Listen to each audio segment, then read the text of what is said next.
Ever wonder why we are so obsessed with the idea of a kid born from a ball of meat fighting the entire universe just to prove a point? It is because Nezha 2, Reshaping Fate, is not just a sequel, it is a psychological autopsy of our collective desire to scream at the sky when life hands us a bad deck of cards. If you thought the first movie was intense, the aftermath is a cold, sobering reality check that proves winning a battle does not mean you have won the war against destiny. We are diving into a world where the smoke is cleared, the adrenaline is faded, and all that's left is the gritty, painful process of reconstruction. The story kicks off in the literal ashes of the previous catastrophe. You remember that massive explosion of elemental energy? It did not just break the scenery, it obliterated the physical existence of our protagonists. Nezha and Ao Bing are currently nothing more than flickering consciousnesses trapped inside the Lotus pedestal. It's a biological nightmare wrapped in a mythological bow. Their bodies are gone, and their souls are essentially being held together by the spiritual equivalent of duct tape and prayers. This is the ultimate reset button trope, but instead of being a lazy writing tool, it serves as a brutal metaphor for how we have to lose ourselves entirely before we can actually change who we're meant to be. Imagine being Taiyi Zhenren right now. The guy is essentially a cosmic surgeon trying to perform a heart transplant with a watering can and some flower petals. He's burning through his cultivation, which in economic terms is like emptying your 401k to pay for a friend's mistake. He's crafting bodies out of lotus blossoms, but here's the catch. You can build a new house, but you can't easily get the ghosts out of the basement. Nezha's soul is still vibrating with that chaotic demonic energy, and Ao Bing is carrying the weight of an entire species that is currently being audited by the celestial equivalent of the Internal Revenue Service. The problem with destiny is that it has a very long memory and a very short temper. While our boys are being remade, the Heavenly Court is busy filing paperwork for their execution. In my opinion, and I'm saying my opinion, feel free to ignore it, the gods in this universe behave less like enlightened beings and more like middle managers at a dying tech firm who are obsessed with protocol because they have lost all actual vision. They don't care that Nezha saved the town, they care that he broke the rules of the universe's source code. It's the ultimate irony. The heroes are being punished for the crime of surviving a fate that was supposed to kill them. Let's get into the grit of the soul-shaping process. This is not some magical montage with sparkles. It's a grueling, agonizing reconciliation of identity.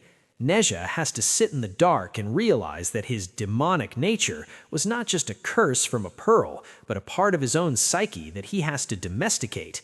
It's like trying to train a pit bull that is made of actual fire.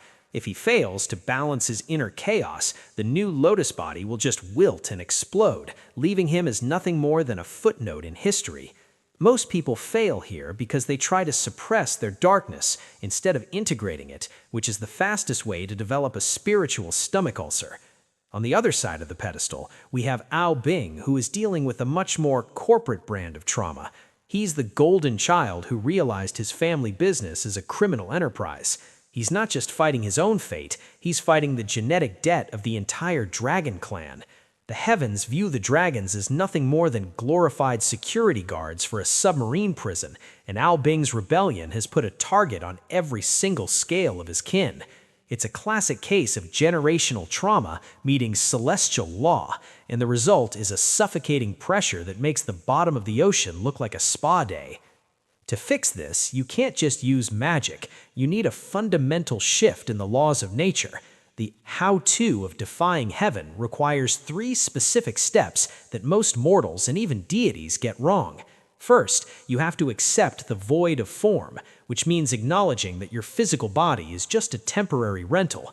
Second, you must achieve harmonious dissonance, where the demon and the god within you stop fighting and start negotiating a lease agreement.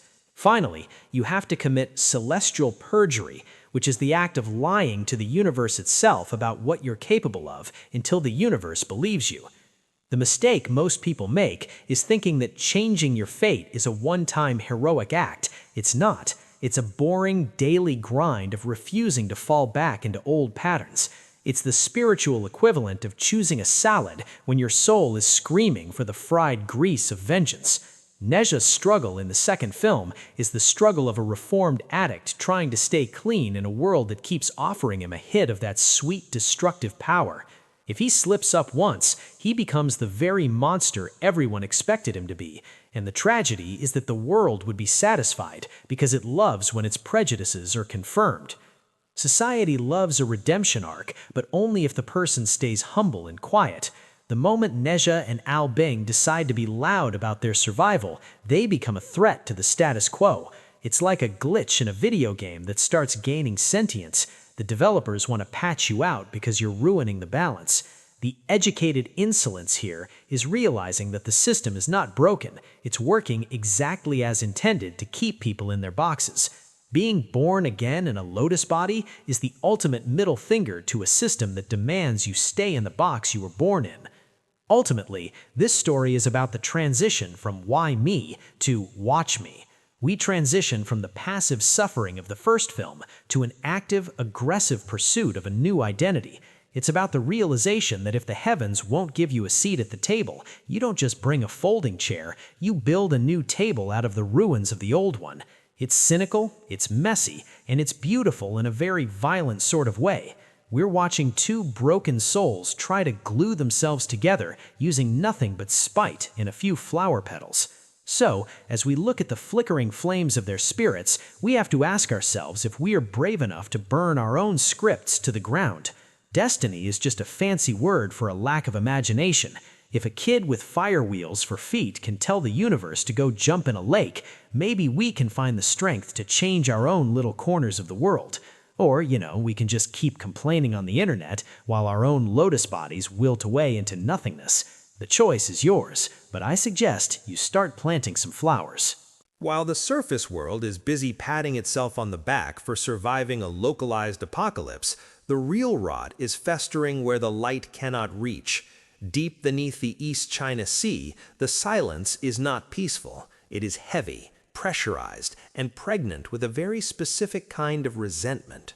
We often think of villains as these grand, mustache-twirling entities, but the reality is much more mundane and pathetic. Shen Gong Bao is down there right now, acting like a cosmic parasite whispering into the ear of a grieving father. He's the ultimate influencer of the abyss, using a mix of half-truths and psychological manipulation to turn the Dragon King's grief into a weapon of mass destruction. The Dragon King is currently a textbook study in disenchanted loyalty. Imagine spending eons as a glorified prison warden for the gods, only to have your son, the one hope for your family's upward mobility, treated like a criminal for trying to do the right thing. It is a classic corporate betrayal. You play by the rules, you sacrifice your dignity, and the moment you ask for a raise or a bit of respect, they threaten to fire you. Shen Gongbao knows exactly which buttons to press. He's not just selling a rebellion, he's selling justice wrapped in the skin of a massacre. In my opinion, and I'm just a casual observer of divine dysfunction, the Dragon King is not becoming a villain. He's just a middle-aged dad who has finally realized the system he served never cared if he lived or died. This leads us to the release of the Ancient Horrors, which is basically the mythological equivalent of opening a biological containment unit because you are mad at your boss. These are not your mill-of-the-mill monsters. These are primordial entities that the universe spent centuries trying to delete from the hard drive. By releasing them, the Dragon King is effectively nuking the global ecosystem to settle a personal debt. It is the height of, I do not care if the world burns as long as my enemies feel the heat. This is where the trend of revenge shifts from a sympathetic motive into a full-blown neurological collapse of ethics. When you let the monsters out to do your dirty work, you do not get to complain when they decide to eat you first. But wait, the mess gets even more crowded because nature and the supernatural abhors a vacuum. While the dragons are throwing a tantrum in the basement, the North Sea Demon Clan is looking at the weakening barrier between realms like it's a Black Friday sale with zero security. The barrier is failing because Nezha's little stunt with the lightning tribulation cracked the very foundation of the world's source code. Now these entities from the north are pouring down into the human realm. This is not just an invasion, it's a demographic shift caused by spiritual climate change. They are the opportunists, the scavengers who wait for the giants to fight so they can pick the bones of the civilians. If you want to understand how a realm falls, you have to look at the step-by-step degradation of its defenses. First, you have the internal betrayal, where the guardians, the dragons, stop guarding and start attacking. Second, you have structural decay, where the physical laws keeping dimensions separate start to fray like a cheap sweater. Third, you have the opportunistic surge, where outside predators realize the house is unlocked and the owners are fighting in the kitchen. Most people think disasters happen all at once, but they're actually a series of small, ignored red flags that finally decide to have a party together. It's like ignoring a leaky pipe until your entire living room is an aquarium. The mistake the human realm makes, and the mistake the heavens make, is assuming that Nezha is a hero, he's a permanent solution. He's one kid with a fiery temper. He's not a substitute for a functional cosmic government. While the demon clan from the north is spreading through the villages like a viral infection, the local deities are too busy arguing about whose fault it is to actually do anything. It's the ultimate critique of bureaucracy. They'd rather let a village burn to the ground than authorize a water bucket without the proper three-part signature. It's a level of incompetence that feels so modern it almost hurts to watch. Let's talk about the psychological dopamine loop of vengeance for a second. The Dragon King thinks that by releasing these monsters, he'll feel a sense of closure. He won't. Vengeance is a hungry ghost. The more you feed it, the bigger its appetite gets. He's essentially trading his soul for a moment of feeling powerful again. It's a pathetic exchange. He's being manipulated by a man with a stutter and a massive inferiority complex, Shen Gong Bao, and he's too blinded by his own tears to see the strings. This is the dumb trend of the spiritual world, thinking that becoming the monster is the best way to defeat the monster. The presence of the North Sea demons adds a layer of ecological horror to the story. They don't just kill, they corrupt. They turn the environment into something unrecognizable. This is the show don't tell of a dying world.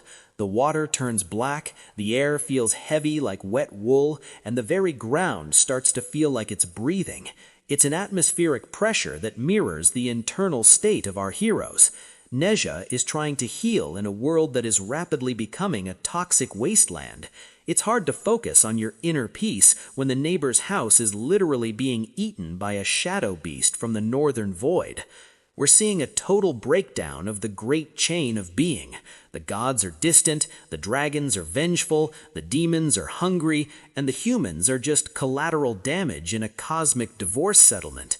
It's a bleak, cynical landscape that strips away the glitter of mythology and reveals the gritty reality of power struggles. There's no good guy or bad guy here. There's just a bunch of entities with competing agendas and a complete lack of empathy for anyone caught in the middle. It's a spinal degeneration of morality at a universal scale. In the end, the call from the abyss is not just a literal sound, it's a siren song for everyone who has ever felt cheated by life.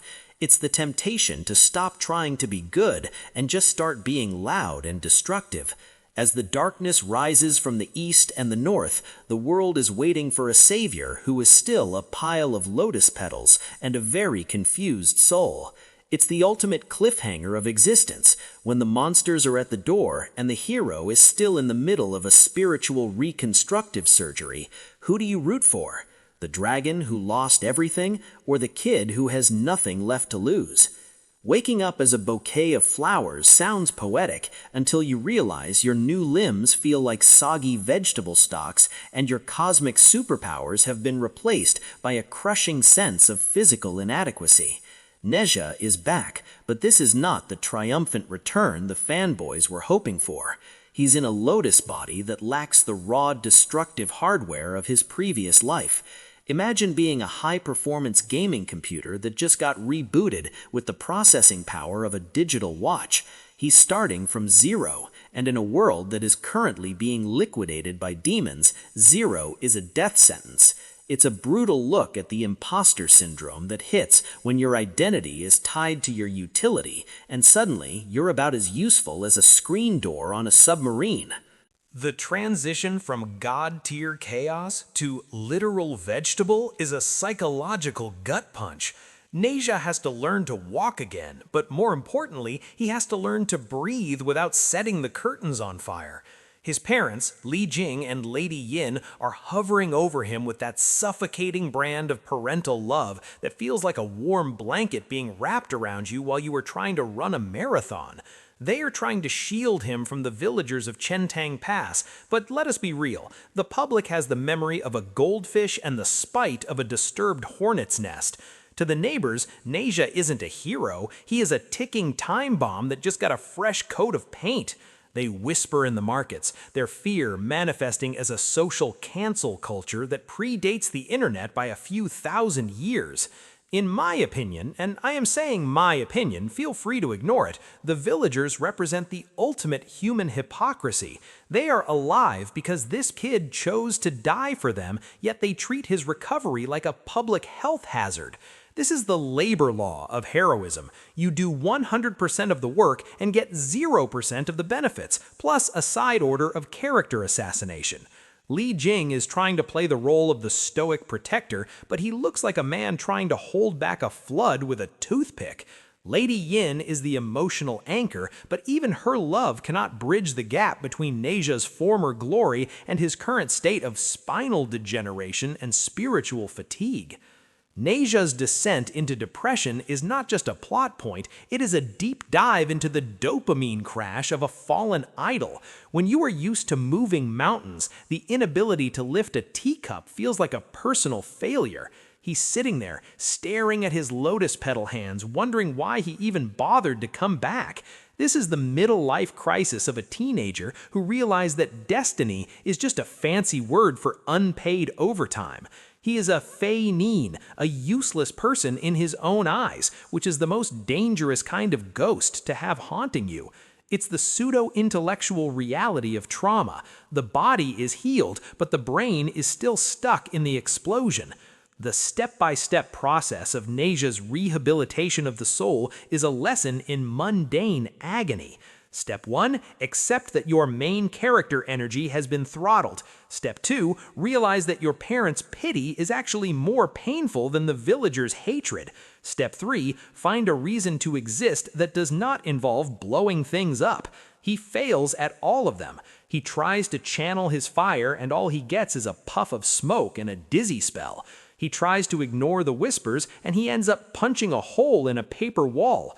The mistake he is making is trying to be the old Nezha instead of embracing the new Lotus. You cannot run a new operating system on old, broken drivers.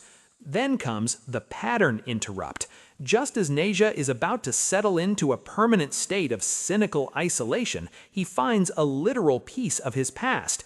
He discovers a shard of ice, an ice crystal, containing the flickering, suppressed soul of Ao Bing. This is not a happy reunion, it is a tragic mirroring of two broken lives.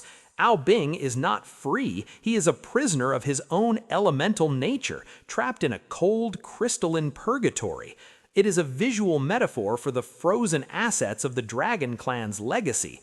They are both incomplete. One is a body without a spark, the other is a spark without a body. The interaction between the depressed Lotus Boy and the frozen dragon soul is the emotional core that shifts the narrative from pity party to prison break. Nezha realizes that if he is a useless person, then Ao Bing is a forgotten soul, and somehow that shared misery creates a spark of purpose. It's the leverage of friendship, using someone else's disaster to distract yourself from your own. In my opinion, and I'm laying it out straight, this is the ultimate middle finger to celestial profiling. The dragons have realized that being the good guys got them chained to a rock, so they might as well be the bad guys and get some results. Imagine a literal wall of water, miles high, filled with every nightmare the ocean has spent centuries hiding, looming over a tiny human village. This is the dopamine crash of reality hitting the villagers who spent the last week gossiping about Nezha's flower body. Suddenly, their petty social hierarchies do not matter because everyone is about to be equally drowned. The Dragon King is standing on the crest of the wave, looking less like a deity and more like a disgruntled employee who just walked into the corporate office with a flamethrower. He is demanding dignity at the cost of the world, a trade-off that is as tragic as it is terrifying. It is the leverage of the oppressed. If we cannot have a seat at the table, there will be no table. Nezha watches this from the shore, and for the first time, he does not feel that familiar itch to just burn everything down. His new Lotus body is physically inferior, but his perspective has undergone a massive software update. He looks at the Dragon King and does not see a monster to be slain. He sees a reflection of his own father's desperation and Ao Bing's stolen future. This is where the dumb trend of solving every problem with a bigger explosion finally dies. Nezha realizes that if he fights the Dragon King with muscle, the village dies anyway. To win, he has to perform a system override on the entire cycle of vengeance. The how-to of stopping a cosmic tidal wave is not found in a martial arts manual. It is found in the harmonious dissonance of sacrifice. Step 1, walk into the center of the storm without your weapons drawn. Step 2, offer the enemy exactly what they need instead of what they want. Step 3, bridge the gap between two opposing traumas by standing in the middle and taking the heat from both sides. Nezha approaches the Dragon King not as a warrior, but as a mediator who has actually bothered to read the fine print of their shared suffering. He uses his connection to Ao Bing, the frozen soul he carries like a glowing lantern, to show the Dragon King that his justice is actually murdering the very thing he claims to be fighting for. The mistake the Dragon King is making is thinking that freedom can be bought with blood. Nezha stands there, his lotus petals fluttering in the salt spray, and performs an act of sophisticated casualness in the face of absolute doom. He offers his own new life and his remaining spiritual essence to act as a permanent anchor for the Dragon Clan's dignity, essentially volunteering to be the bridge that links the heavens and the abyss. He is not fighting the wave, he is becoming the dam. It is a level of pseudo-intellectual bravery that bypasses the ego and goes straight for the spinal cord of the problem. As the water begins to recede, the villagers watch in a stunned, silent stupor. They are witnessing the pattern interrupt of the century. The kid they mocked is currently negotiating the fate of the world using nothing but empathy and a very fragile flower body. It is a direct confrontation with their own cowardice. The Dragon King, seeing the flickering light of his son's soul within Nezha's aura, finally experiences a neurological collapse of his rage. You cannot burn the world down when the person standing in front of you is holding the only piece of your heart you have left. The social critique here is biting. It took a demon boy and a disgraced dragon to teach the civilized world what humanity actually looks like. The conclusion is not a neat little bow where everyone gets a medal. It is a gritty, exhausted peace treaty signed in the mud of a receding tide. Nezha survives, but he's changed. Less of a weapon, more of a guardian. He's traded his Tian-defying power for a heart-defying wisdom. The educated insolence of the finale is the realization that the heavens did not win and the demons did not win. The misfits simply decided to stop playing the game. The screen fades on Nezha and the restored Ao Bing standing on the beach looking out at a horizon that is finally quiet. They have not just changed their fate, they have rewritten the rules of how fate is assigned. It is an abrupt, cynical, yet strangely hopeful ending that leaves the viewer wondering if they are brave enough to stop fighting their enemies and start understanding them. There are no preachy morals here, just two kids who decided they were done being symbols and were ready to just be people. The battle for the physical world is nothing compared to the absolute train wreck happening inside the mind. While the water is receding, Nezha and Ao Bing are pulled into the void of nothingness, which is essentially the universe's version of a sensory deprivation tank where your worst thoughts get a megaphone and a spotlight. In my opinion, and I am saying my opinion, feel free to ignore it, this is the most brutally honest part of the journey. It is easy to fight a giant sea monster. It's much harder to fight the voice in your head that tells you everyone you're saving is actually a piece of trash. Nezha finds himself standing face to face with the demon child, his own original, unadulterated dark ego. This isn't just a shadow, it is a manifestation of every insult, every stone thrown by a villager, and every moment of celestial neglect he has ever endured. The demon child is the personification of global resentment. He looks at the lotus-bodied Nezha with a sneer that says, "You really think these people deserve a hero? They would turn on you for a nickel in a bowl of rice." It is a psychological dopamine trap designed to pull Nezha back into the comfort of pure, self-righteous rage. The action here is not your typical punching through a wall sequence. It is a cinematic, reality-bending clash between two versions of the same soul. The demon child moves with the fluid, explosive violence of a forest fire, while Lotus Nezha has to rely on a delicate, precise control over his new form. It is a visual representation of the leverage sentence structure, the raw, chaotic power of the past versus the refined, disciplined purpose of the present. Every time the demon child strikes, the ground shatters into fragments of Nezha's memories, forcing him to literally fight his way through his own trauma.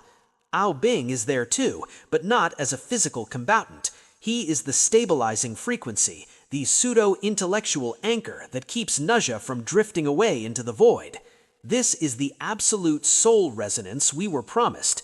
It is the spiritual equivalent of two instruments finally hitting the same note after a century of being out of tune. Ao Bing's calm, icy clarity provides the pattern interrupt that Nezha needs to see through the demon child's lies. The mistake the darkness makes is assuming that Nezha is still alone. It forgot that a shared burden is only half as heavy.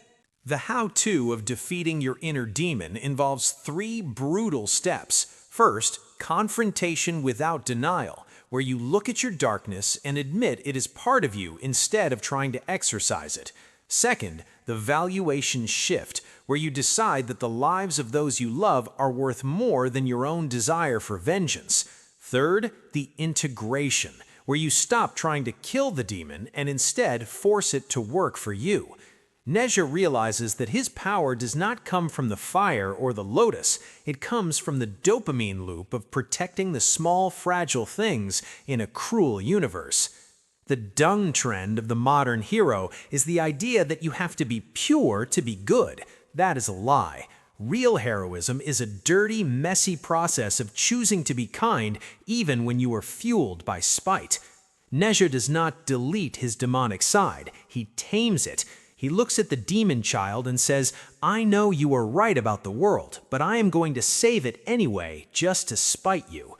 It is the ultimate act of educated insolence against his own nature. The spinal degeneration of his will is cured not by a miracle, but by a decision. As they reach the peak of their resonance, the void of nothingness begins to collapse. The darkness is not destroyed, it is transformed into a source of tempered strength. Nezha and Ao Bing emerge from the mental landscape as a singular, unified force. They are not two separate entities anymore. They are a symbiotic system of fire and ice, chaos and order. It is a level of labor law efficiency that the heavens could never achieve because the gods are too busy being individuals to ever understand true partnership. In the end, the battle for the soul is won with a whisper, not a roar. Nezha realizes that the people of Chentong Pass do not need to be worthy for him to protect them. He is protecting them because that is who he is, not because of who they are. This is the social critique that resets the entire narrative. Your value is defined by your actions, not by the labels your neighbors or the gods put on you. It is a cynical, gritty, and profoundly moving realization that turns a meatball kid into a true legend. The screen fades as the two souls return to the real world, standing tall amidst the ruins of the battle. They have survived the abyss, the dragons, and themselves. The non-conclusion here is that the war with the heavens isn't over, it is just starting. But for the first time, the world actually has a chance. Nezha and Ao Bing are ready, not because they are perfect, but because they are finally, authentically whole. The cosmic stage is officially cluttered with too many egos and not enough common sense. We have reached the point of total system failure, where the three realms, heaven, earth, and sea, are crashing into each other like a multi-car pileup on a spiritual highway. The heavenly soldiers are descending with all the grace of a specialized SWAT team tasked with suppressing a union strike, while the Dragon Clan is doubling down on their freedom or extinction policy. In my opinion, and I am putting this as bluntly as possible, everyone involved is acting like a spoiled child with a nuclear remote, and the only adults in the room are a lotus-bodied delinquent and a dragon prince who is tired of being a pawn. The celestial punishment is no longer a legal procedure, it's a full-scale military purge. The gods have decided if they cannot control the narrative, they will simply delete the protagonists. But here is the leverage moment. While the heavens and the sea are busy measuring their relative power levels, Nezha is undergoing a neurological rebranding. He is no longer just a vessel for the demon pearl or the spirit pearl. He is achieving the primordial chaos body. This is the mythological equivalent of merging two incompatible operating systems into a single flawless interface. He is the bridge between the fire that destroys and the light that creates, and he is about to become a very large problem for anyone standing in his way. Imagine the sheer absurdist humor of the situation.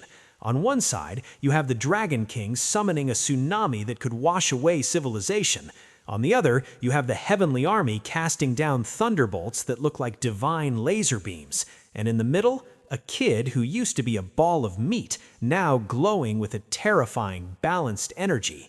This is the pattern interrupt the universe did not see coming. Nezha does not pick a side, because both sides are fundamentally broken. He is the third option, the one that says no to the entire binary conflict. The show don't tell of this power is breathtaking and terrifying. When the Dragon King sends that final apocalyptic wave, Nezha doesn't use a weapon, he uses his bare hands. This is the ultimate physical metaphor for taking control of your own destiny. He catches the weight of the entire ocean, his lotus body straining but refusing to break, demonstrating a level of labor law defiance that makes the laws of physics look like mere suggestions. At the same time, he reaches up and literally snaps the will of punishment sent from the heavens as if it were a brittle twig. It is a moment of educated insolence so loud that it vibrates through every dimension. The how-to of stopping a three-way war requires a very specific brand of violent diplomacy. Step 1, demonstrate that you are more dangerous than both armies combined. Step 2, neutralize the primary weapons of both factions simultaneously to create a stunned silence. Step 3, force everyone to look at the collateral damage, the humans, and realize that winning a war over a graveyard is the ultimate dumb trend. Nezha is not just a warrior, he is a psychological wall that refuses to move. He is telling the gods and the dragons that if they want to kill each other, they have to go through him first, and he has already died once, so he has nothing to lose in the negotiations. The social critique here is aimed squarely at the elite who think their ideological battles are more important than the lives of the people beneath them. The heavens represent the rigid, uncaring bureaucracy, and the sea represents the destructive, reactionary anger of the marginalized. Both are valid in their grievances, but toxic in their execution. Nezha and Ao Bing represent the synergistic survival of a generation that refuses to inherit the grudges of their fathers. They are the glitch in the system that actually fixes the machine. In my opinion, the primordial chaos body is the perfect medical and psychological symbol for maturity. It is the integration of our worst impulses and our highest ideals into a functional, powerful whole. Nezha is not a good boy now, he is a balanced force. He uses the destructive power of the demon pearl to hold back the ocean, and the stabilizing grace of the spirit pearl to deflect the lightning. It is a masterpiece of efficiency that leaves the spectators in a state of spinal degeneration from pure shock. The silence the Dragon King and the Heavenly Generals make is assuming that Nezha is still a child they can manipulate. They are still using old dopamine loops of fear and authority, but Nezha has unsubscribed from that entire service. He is standing in the middle of a literal apocalypse, looking at the most powerful beings in existence and treating them like annoying neighbors who are playing their music too loud. It is the height of sophisticated casualness in the face of absolute cosmic horror. As the dust and the salt spray begins to settle, the silence that follows is heavier than the noise of the battle. Nezha and Ao Bing have achieved a soul resonance that makes the barriers between species and ranks look pathetic. They have proven that fate is not a script written in the stars, but a series of choices made in the mud and the blood. They have stopped the end of the world not by winning the war, but by making it impossible to continue. The non-conclusion of this grand finale is that the balance of power has shifted forever. The heavens cannot rule through fear, and the sea cannot seek justice through slaughter. The world is still broken, and the people of Chentong Pass are still scared, but the master formula has changed. We are left with a vision of a world where the monsters and the gods have to actually talk to each other because a kid with a lotus body made them stop fighting. It is cynical, it is messy, and it is the only way forward. We have finally reached the end of this cosmic soap opera, and it turns out the world did not end with a bang or a whimper, but with a reality check. The grand finale of Nezha 2 is not a victory in the traditional blood-soaked sense. It is a massive collective ego death for everyone involved. The battle ends when the combatants realize that winning would actually mean losing everything. In my opinion, and I am laying it out with a touch of sophisticated casualness, this is the most intellectual way to end a brawl. It is about the transition from my way or the highway to a complex, annoying, but functional reconciliation. Nezha stands in the center of the wreckage and delivers the line that has become the manifesto for every disillusioned soul in the three realms. My fate is decided by me, not by heaven and not by the demon. This is not just a catchy slogan for a t-shirt, it is a fundamental restructuring of the universe's labor laws. By declaring this, Nezha is effectively filing a lawsuit against the concept of predestination. He is proving that the source code of our lives is not a fixed script, but an open-source project that we edit as we go. The Dragon Clan, instead of being wiped out or becoming the new tyrants, signs on to a new contract. They are freed from their literal and metaphorical chains, but they trade their prison warden status for a protector role. It is a lateral move in terms of responsibility, but a vertical leap in terms of dignity. They have gone from being the ocean's inmates to being their stewards, proving that freedom is not the absence of duty, but the power to choose your own burden. The how-to of redefining fate is a three-step masterclass in spiritual rebellion. First, you must achieve absolute autonomy, which means stopping the dopamine loop of seeking validation from your creators or your enemies. Second, you perform the symmetric sacrifice, where you give up your own desire for total dominance to ensure the survival of the collective. And third, you establish a dynamic balance, realizing that peace is not a static state, but a constant negotiation between fire and ice. Nezha and Ao Bing become the living avatars of this balance. They are the middle managers of the apocalypse, ensuring that the heavens don't get too arrogant and the depths don't get too desperate.